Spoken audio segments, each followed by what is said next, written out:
नमस्कार दोस्तों। आज के इस विशेष वीडियो में हम बात करेंगे एक ऐसी प्रक्रिया के बारे में जो आपकी सुबह को न केवल सकारात्मक बनाएगी बल्कि आपके जीवन में अद्भुत परिवर्तन ला सकती है। यह है ब्रह्म मुहूर्त में किए जाने वाले 19 दिवसीय ध्यान विधि की एक गहन प्रक्रिया। क्या आप जानते हैं कि ब्रह्म मुहूर्त का समय हमारे शरीर और मस्तिष्क को आध्यात्मिक और मानसिक ऊंचाई तक ले जाने का सर्वोत्तम समय है। यह समय हमारे मन, शरीर और आत्मा को संतुलित करने में मदद करता है। इस विधि को अपनाकर न केवल आप तनाव मुक्त होंगे बल्कि जीवन की नई ऊर्जा और आनंद का अनुभव करेंगे। ब्रह्म मुहूर्त को प्राचीन भारतीय शास्त्रों में अमृत वेला कहा गया है। इस समय किया गया ध्यान व्यक्ति के जीवन को संपूर्ण रूप से रूपांतरित कर सकता है। चाहे आप आध्यात्मिक जागृति की तलाश में हो या अपने दैनिक जीवन को बेहतर बनाना चाहते हो, यह प्रक्रिया आपकी सहायता करेगी। ब्रह्म मुहूर्त प्रातः काल के उस विशेष 1 घंटा 36 मिनट के समय को कहते हैं जो सुबह 4:24 से लेकर सुबह 6 बजे तक रहता है। हालांकि इस विषय में कुछ और मान्यताएं भी हैं। अगर हम प्राचीन ग्रंथों का अध्ययन करें तो उनके अनुसार रात को 4 कालों में विभाजित किया गया है। पहला काल है रुद्र काल, जो शाम 6 बजे से लेकर रात 9 बजे तक प्रभावी रहता है। इसके बाद दूसरा काल है राक्षस काल, जो रात 9 बजे से लेकर 12 बजे तक प्रभावी रहता है। फिर तीसरा काल है गंधर्व काल, जो रात 12 बजे से लेकर 3 बजे तक प्रभावी रहता है। और चौथा काल है मनोहर काल, जो सुबह 3 बजे से लेकर 6 बजे तक प्रभावी रहता है। ब्रह्म मुहूर्त के समय की मान्यता मनोहर काल यानी 3 बजे से 6 बजे के बीच पड़ती है। हालांकि विभिन्न देश और काल के अनुसार इसका समय थोड़ा भिन्न हो सकता है, इसलिए कोई निश्चित समय हर स्थान के लिए एक सा नहीं बताया जा सकता। लेकिन यदि आप मनोहर काल के बीच में यानी सुबह 3 बजे से 6 बजे के बीच किसी भी समय उठते हैं तो यह समय अमृत वेला यानी ब्रह्म मुहूर्त का समय माना जाएगा। अगर हम ब्रह्म मुहूर्त का शाब्दिक अर्थ समझने की कोशिश करें तो ब्रह्म का मतलब होता है देव, जो ज्ञान के देवता हैं, और मुहूर्त का अर्थ है समय। समय अखंड यानी एक ऐसा समय जिसमें हम ज्ञान को समझने का प्रयत्न करते हैं, यानी ज्ञान को समझने का जो समय है उसे हम ब्रह्म मुहूर्त कहते हैं। ब्रह्म मुहूर्त की बहुत महत्वपूर्ण चर्चा हमारे शास्त्रों में की गई है। इस समय ब्रह्मांड की देव शक्ति वातावरण में विचरण करती रहती है। अगर इस समय आपकी नींद अचानक खुल जाती है तो इसका मतलब है कि शुभ ऊर्जाएं आपसे संपर्क करना चाहती हैं। यदि आप इस समय उठकर ध्यान करते हैं तो इन ऊर्जाओं से आपका संपर्क बहुत जल्दी स्थापित होना शुरू हो जाएगा। शास्त्रों में कहा गया है कि ब्रह्म मुहूर्त में जागने से हमारी आत्मा और शरीर के बीच बेहतर तालमेल स्थापित होता है। इस समय उठने वाले व्यक्ति का दिमाग ताजगी से भरा होता है और उनकी सोचने समझने की शक्ति अधिक होती है। जो लोग इस समय जागकर अपनी दिनचर्या शुरू करते हैं वे जीवन में अधिक अनुशासित, आत्मनिष्ठ और सकारात्मक बनते हैं।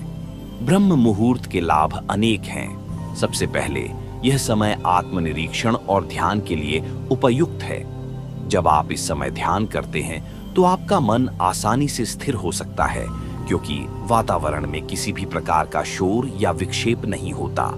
यह समय नकारात्मक ऊर्जा को दूर करने और सकारात्मक ऊर्जा को ग्रहण करने का सबसे अच्छा अवसर प्रदान करता है। इसके अलावा ब्रह्म मुहूर्त में प्राणायाम और योग का अभ्यास करना स्वास्थ्य के लिए बेहद फायदेमंद होता है। प्राचीन आर्षि मुनियों का मानना था कि इस समय की वायु शुद्ध और ऑक्सीजन युक्त होती है, जो हमारे फेफड़ों और मस्तिष्क को अत्यधिक लाभ पहुंचाती है। गहरी सांस लेने के साथ साथ योगासन करने से शरीर के अंदर की विषाक्तता बाहर निकलती है और रक्त संचार बेहतर होता है। आयुर्वेद के अनुसार यह समय पाचन तंत्र के लिए भी उत्तम होता है। इस समय शरीर का चयापचय दर, मेटाबॉलिज्म, अपने चरम पर होता है, जिससे भोजन जल्दी पचता है और शरीर की ऊर्जा का स्तर बढ़ता है। जो लोग इस समय नियमित रूप से जागते हैं वे अपने शरीर के जैविक चक्र को संतुलित कर पाते हैं। यह उनके पाचन तंत्र, हृदय और मस्तिष्क के लिए अत्यंत लाभकारी होता है। ब्रह्म मुहूर्त केवल शारीरिक स्वास्थ्य ही नहीं बल्कि मानसिक स्वास्थ्य के लिए भी अत्यंत महत्वपूर्ण है। इस समय जागकर किया गया ध्यान और आत्मचिंतन तनाव को कम करता है, मन को शांत करता है और आत्मविश्वास को बढ़ाता है। ये समय हमारे विचारों को शुद्ध करने और जीवन में उद्देश्य को समझने का अवसर प्रदान करता है। जो लोग नियमित रूप से ब्रह्म मुहूर्त में ध्यान करते हैं, वे जीवन में अधिक संतुलित और सुखी रहते हैं। शास्त्रों में यह भी कहा गया है कि इस समय में अध्ययन करना या नए ज्ञान को ग्रहण करना सबसे अधिक प्रभावी होता है। मस्तिष्क इस समय सबसे अधिक सक्रिय और जागरूक होता है, जिससे किसी भी जानकारी को समझना और याद रखना आसान हो जाता है। यही कारण है कि प्राचीन काल में विद्यार्थी ब्रह्म मुहूर्त में उठकर पढ़ाई किया करते थे। मैं आपको एक कहानी के माध्यम से समझाता हूँ। यदि आप इस कहानी को पूरा सुन लिया तो आपका मन आपको ब्रह्म मुहूर्त में उठने के लिए बेचैन कर देगा। आपको ब्रह्म मुहूर्त में उठने से कोई नहीं रोक सकता। तो चलिए शुरू करते हैं। प्राचीन भारत के एक शांत और सुरम्य गांव में एक युवा लड़का अर्जुन रहता था। अर्जुन स्वभाव से जिज्ञासु था, परंतु उसका मन अक्सर विचलित रहता था। पढ़ाई में उसकी रुचि नहीं थी और वह अपने जीवन के उद्देश्य को लेकर उलझन में रहता था। गांव के लोग उसे आलसी और अस्थिर चित्त का व्यक्ति मानते थे, लेकिन उसकी मां जानती थी कि अर्जुन के भीतर कुछ खास है। उसे केवल सही दिशा और प्रेरणा की आवश्यकता थी। गांव के पास एक प्राचीन आर्षि तपस्वी नारायण एक गुफा में ध्यान करते थे। उनकी ख्याति दूर दूर तक फैली थी। कहते थे कि जो भी उनकी शरण में जाता उसे जीवन का उद्देश्य और शांति प्राप्त होती। एक दिन अर्जुन की मां ने उसे आर्षि नारायण के पास भेजने का निश्चय किया। बेटा, मां ने अर्जुन से कहा, जीवन केवल यूं ही समय बिताने के लिए नहीं है। अगर तुम्हें अपने उद्देश्य को समझना है और अपने मन को शांत करना है तो आर्षि नारायण के पास जाओ। वे तुम्हें जीवन की गहराइयों का ज्ञान देंगे। अर्जुन अनमने मन से आर्षि के पास जाने को तैयार हो गया। गुफा के पास पहुंचकर उसने देखा कि आर्षि ध्यान में लीन थे। अर्जुन ने थोड़ा इंतजार किया और फिर धीरे से कहा, गुरुदेव, मैं आपकी शरण में आया हूं। मेरा मन अशांत है और मैं अपने जीवन का उद्देश्य नहीं समझ पा रहा हूं। कृपया मेरी मदद करें। आर्षि ने अपनी आंखें खोली। उनकी दृष्टि गहरी और शांत थी। उन्होंने मुस्कुराते हुए कहा, अर्जुन, जो तुम चाहते हो वह कठिन नहीं है, लेकिन इसके लिए तुम्हें अनुशासन और समर्पण की आवश्यकता होगी। क्या तुम इसके लिए तैयार हो? अर्जुन ने सिर हिलाकर हामी भरी। आर्षि नारायण ने कहा, तो ठीक है, मैं तुम्हें एक विधि सिखाऊंगा जो तुम्हारे जीवन को बदल देगी। इसे ब्रह्म मुहूर्त कहते हैं, परंतु इसे समझने और अनुभव करने के लिए तुम्हें हर दिन सूर्योदय से पहले उठना होगा। क्या तुम कर सकोगे? अर्जुन ने थोड़ा झिझकते हुए कहा, मैं कोशिश करूंगा गुरुदेव। अगले दिन आर्षि नारायण ने अर्जुन को ब्रह्म मुहूर्त के बारे में समझाना शुरू किया। उन्होंने कहा, ब्रह्म मुहूर्त वह समय है जब प्रकृति शुद्ध और शांत होती है। यह सूर्योदय से 1.5 घंटे पहले का समय होता है। इस समय हमारे शरीर और मन सबसे अधिक ग्रहणशील होते हैं। यह समय आत्मा को जागृत करने और ब्रह्मांड से जुड़ने का समय है। अगर तुम इस समय का सही उपयोग करोगे तो तुम्हारे भीतर का सारा अंधकार दूर हो जाएगा।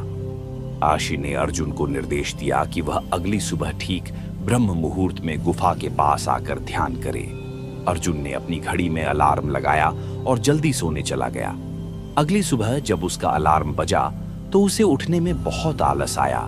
वह बिस्तर पर करवटें बदलता रहा, लेकिन फिर उसे आर्षि की बातें याद आईं। उसने खुद को किसी तरह उठाया और गुफा की ओर चल पड़ा। वहां पहुंचने पर उसने देखा कि आर्षि पहले से ही ध्यान में बैठे थे। आर्षि ने अर्जुन को अपनी आंखें बंद करने और सांसों पर ध्यान केंद्रित करने को कहा। अर्जुन ने पहली बार इतनी गहरी शांति महसूस की। सुबह की ठंडी हवा, पक्षियों की मधुर चहचहाहट और दूर दूर तक फैली निस्तब्धता ने उसके मन को अजीब से सुकून से भर दिया। कुछ दिनों तक ऐसा चलता रहा। हर दिन अर्जुन ब्रह्म मुहूर्त में उठकर ध्यान करने लगा। धीरे धीरे उसे इस समय का महत्व समझ आने लगा। एक दिन उसने आर्षि से पूछा, गुरुदेव, यह समय इतना विशेष क्यों है? मैंने ध्यान किया है कि इस समय मेरी ऊर्जा और मनोदशा सबसे अच्छी होती है। ऐसा क्यों है? ऋषि मुस्कुराए और बोले, अर्जुन, ब्रह्म मुहूर्त केवल समय नहीं है, यह ब्रह्मांड की ऊर्जा से जुड़ने का एक द्वार है। इस समय पृथ्वी का वातावरण सबसे शुद्ध होता है। हवा में प्राण वायु, ऑक्सीजन का स्तर उच्चतम होता है। ये समय हमारे शरीर और मस्तिष्क के लिए सबसे उपयुक्त है। प्राचीन ग्रंथों में इसे अमृत वेला कहा गया है, क्योंकि इस समय की गई साधना तुम्हें जीवन के अमृत का अनुभव करा सकती है। अर्जुन ने उत्सुकता पूर्वक पूछा, गुरुदेव, क्या केवल ध्यान ही इस समय का सबसे अच्छा उपयोग है या कुछ और भी किया जा सकता है? ऋषि ने समझाया, ब्रह्म मुहूर्त में केवल ध्यान ही नहीं बल्कि योग, प्राणायाम और आत्मचिंतन भी किया जा सकता है। यह समय आत्मा के साथ संवाद करने का है। इस समय किया गया कोई भी आध्यात्मिक अभ्यास अधिक प्रभावी होता है। यह समय तुम्हारे विचारों को स्पष्ट करता है और जीवन के उद्देश्य को समझने में मदद करता है। तुम इसे अपनी दिनचर्या का हिस्सा बनाओ और देखो कि कैसे तुम्हारा जीवन बदलता है। दिन बीतते गए और अर्जुन में अद्भुत बदलाव आने लगे। उसकी आलस्य की आदत समाप्त हो गई। अब वह ऊर्जा से भरा रहता था। उसका ध्यान पढ़ाई में लगने लगा और उसने जीवन के प्रति एक नई सकारात्मक दृष्टि विकसित की। वह हर सुबह सूर्योदय से पहले उठता, गहरी सांसें लेता, योग करता और ध्यान में बैठता। एक दिन उसने आरषि से कहा, गुरुदेव, मैं अब खुद को पहले से अधिक समझने लगा हूं। मेरा मन शांत है और मुझे ऐसा लगता है जैसे मैं ब्रह्मांड के साथ एक हो गया हूं। यह सब ब्रह्म मुहूर्त के कारण हुआ है। पर क्या यह सब मेरे साथ ही हो रहा है या हर कोई इसे अनुभव कर सकता है? ऋषि नारायण ने उत्तर दिया, अर्जुन, यह अनुभव हर किसी के लिए उपलब्ध है, परंतु इसे पाने के लिए अनुशासन और दृढ़ संकल्प की आवश्यकता है। जो व्यक्ति इस समय का सही उपयोग करता है, वह अपने जीवन को एक नई ऊंचाई पर ले जा सकता है। यह समय केवल आध्यात्मिक जागृति का नहीं, बल्कि शारीरिक और मानसिक स्वास्थ्य का भी है। इस समय जागने वाले व्यक्ति का शरीर और मन दोनों ही अधिक सक्रिय और स्वस्थ रहते हैं। अर्जुन ने अपनी मां से भी ब्रह्म मुहूर्त में उठने का आग्रह किया। जल्द ही गांव के अन्य लोग भी उसकी दिनचर्या से प्रेरित होने लगे। अर्जुन ने ब्रह्म मुहूर्त के महत्व को समझा और इसे अपने जीवन का हिस्सा बना लिया। वह जान गया कि जीवन में अनुशासन और सही समय का पालन ही सफलता और शांति की कुंजी है। अर्जुन की यह यात्रा न केवल उसके लिए बल्कि पूरे गांव के लिए प्रेरणा बन गई। आर्षि नारायण के सानिध्य में अर्जुन ने यह सीखा कि ब्रह्म मुहूर्त केवल एक समय नहीं, बल्कि आत्मा की गहराई में उतरने और जीवन को समझने का माध्यम है। अब मैं आपको 19 दिवसीय ध्यान विधि के बारे में बताऊंगा, जो आपको ब्रह्म मुहूर्त में उठकर ही करना है, जो आपके प्रतिदिन की दिनचर्या को ही नहीं बल्कि आपका पूरा जीवन शैली को ही बदल देगा। सुबह सुबह यदि आप इस ध्यान विधि को करते हैं तो आपका दिनचर्या सकारात्मक ऊर्जा से घिरा रहेगा। आप दिन भर अपने आप को बहुत ज्यादा हेल्दी महसूस करेंगे। इस विधि को आप एक कहानी के माध्यम से बहुत ही सरल तरीके से जानने वाले हैं। एक बार एक प्राचीन जंगल के किनारे बसे छोटे से गांव में एक युवा साधक विवेक अपनी आंतरिक शांति और आत्मज्ञान की खोज में जुटा था। वह हमेशा परेशान रहता, उसकी ऊर्जा बिखरी रहती और मन में बेचैनी छाई रहती। उसे लगता था कि जीवन में कुछ कमी है, पर उसे यह समझ नहीं आ रहा था कि इस खालीपन को कैसे भरा जाए। गांव के बड़े बुजुर्ग अक्सर एक 19 दिवसीय ध्यान विधि का जिक्र करते थे, जो आर्षि मुनियों की गुप्त परंपरा का हिस्सा थी। कहते थे, जिसने भी इसे अपनाया वह अपने भीतर की गहराई को समझ पाया और जीवन के हर पहलू में संतुलन प्राप्त कर सका। एक दिन विवेक ने ठान लिया कि वह इस विधि को आजमाएगा। उसने गांव के सबसे ज्ञानी साधु स्वामी वासुदेव से संपर्क किया। वासुदेव जी अपने ध्यान और साधना के लिए प्रसिद्ध थे। विवेक ने उनसे निवेदन किया, गुरुदेव, मैं भीतर से बहुत अशांत हूं। मुझे कुछ ऐसा चाहिए जिससे मेरा जीवन बदल सके। क्या आप मुझे वह 19 दिवसीय ध्यान विधि सिखा सकते हैं जिसके बारे में लोग कहते हैं कि यह जीवन को रूपांतरित कर देती है? वासुदेव मुस्कुराए और बोले, यह विधि केवल एक अभ्यास नहीं बल्कि एक यात्रा है। ये तुम्हें तुम्हारे भीतर के सत्य तक ले जाएगी, पर इसे अपनाने के लिए संकल्प, धैर्य और समर्पण की आवश्यकता होगी। क्या तुम इसके लिए तैयार हो?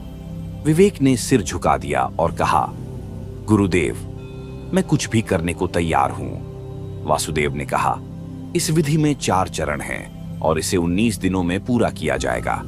हर चरण तुम्हें गहराई से अपने भीतर ले जाएगा। इसे तुम केवल एक अभ्यास के रूप में मत देखो, इसे जीवन का हिस्सा बनाओ। सबसे पहले अपने दिन की शुरुआत ब्रह्म मुहूर्त में करना। यह वह समय है जब ब्रह्मांड की ऊर्जा सबसे अधिक सक्रिय होती है और हमारे मन सबसे शांत होते हैं। यह समय तुम्हारी आत्मा को ब्रह्मांड से जोड़ने का सबसे अच्छा अवसर प्रदान करता है। पहले 5 दिन वासुदेव ने विवेक को मौन ध्यान सिखाया। उन्होंने कहा, अपने आसन पर बैठो, अपनी रीढ़ को सीधा रखो, आंखें बंद करो और बस अपनी सांसों पर ध्यान केंद्रित करो। विचार आएंगे, लेकिन उन्हें रोकने की कोशिश मत करो, उन्हें बादलों की तरह आने जाने दो। विवेक ने यह अभ्यास शुरू किया। पहले दिन उसका मन इधर उधर भटकता रहा, परंतु जैसे जैसे दिन बीते वह अपनी सांसों की गहराई को महसूस करने लगा। वह समझने लगा कि शांति बाहर नहीं, भीतर है। छठे दिन वासुदेव ने उसे प्रकाश ध्यान के अभ्यास में प्रवेश कराया। अब अपनी आंखों के बीच आज्ञा चक्र पर ध्यान केंद्रित करो। कल्पना करो कि एक उज्जवल प्रकाश तुम्हारे भीतर जल रहा है। यह प्रकाश तुम्हारे सारे भय, संदेह और नकारात्मकता को जलाकर राख कर रहा है। यह तुम्हें अंदर से शुद्ध कर रहा है। विवेक ने अपनी आंखें बंद की और उस प्रकाश को महसूस करने की कोशिश की। वह धीरे धीरे हल्कापन और शांति महसूस करने लगा। 11वें दिन वासुदेव ने उसे मंत्र ध्यान सिखाया। उन्होंने कहा, यह चरण सबसे शक्तिशाली है। एक मंत्र चुनो, जैसे ओम या कोई ऐसा शब्द जो तुम्हें ऊर्जा देता हो। इसे बार बार दोहराओ। यह तुम्हारे मन को स्थिर करेगा और तुम्हें उस गहराई तक ले जाएगा जहां केवल शांति और आनंद है। विवेक ने इस चरण को अपनाया। मंत्र की गूंज ने उसके मन को इतनी शांति दी जैसे उसकी आत्मा के तार किसी दिव्य संगीत से जुड़ गए हों। 15वें दिन वासुदेव ने अंतिम चरण आभार ध्यान की शुरुआत कराई। इस चरण में उन्होंने कहा, अपने जीवन के हर छोटे बड़े अनुभव के लिए धन्यवाद दो। अपने परिवार, अपने शरीर, अपनी सांस, यहां तक कि उस प्रकाश और अंधकार के लिए भी आभार प्रकट करो। यह तुम्हारे हृदय को प्रेम और संतोष से भर देगा। विवेक ने आभार व्यक्त करना शुरू किया। उसने महसूस किया कि उसके भीतर एक अनकही खुशी जागृत हो रही है।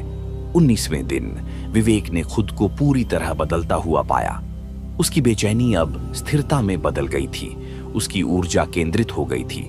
वह न केवल खुद को समझने लगा था, बल्कि उसके आसपास के लोग भी उसकी सकारात्मकता से प्रभावित होने लगे थे।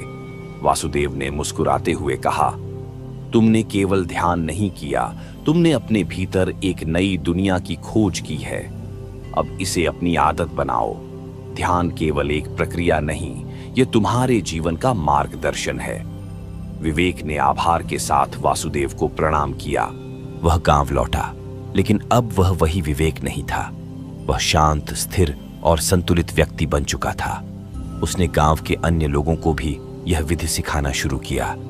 उसकी कहानी सुनकर गांव के लोग समझ गए कि 19 दिवसीय ध्यान विधि केवल मन को शांत करने का उपाय नहीं, बल्कि जीवन को बदलने का साधन है। और इस तरह विवेक ने न केवल अपना जीवन बदला, बल्कि उस विधि के माध्यम से पूरे गांव को आत्मा की गहराइयों से जोड़ दिया। तो मित्रों, यह थी 19 दिवसीय ध्यान विधि, जो न केवल आपके मन को शांत करेगी, बल्कि आपके जीवन में एक नई दिशा और ऊर्जा का संचार करेगी।